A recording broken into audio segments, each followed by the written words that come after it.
বাংলাদেশ জাতীয় দলের প্রধান কোচ হাভিয়ের ক্যাবরেরার অধ্যায় কি শেষ, নাকি আরেক দফায় নবায়ন হতে যাচ্ছে তার চুক্তি?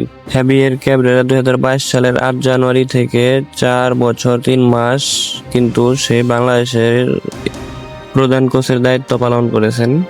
তার চুক্তির মেয়াদ কিন্তু শেষ হয়ে গেছে 31 মার্চ সিঙ্গাপুরের বিপক্ষে বাংলাদেশের খেলা হয়েছে সেদিনই।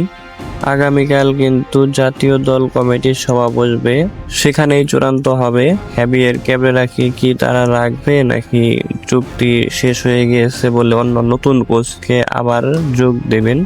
যদিও মনে হচ্ছে হাভিয়ের ক্যাবরেরাকে এখনই বিদায় দেবে না বাংলাদেশ, আরো কিছুদিন রাখবে, কারণ সামনে 1 থেকে 9 জুন ফিফা উইন্ডোতে বিদেশের মাটিতে বাংলাদেশের কিন্তু অনেকগুলো প্রীতি ম্যাচ আছে।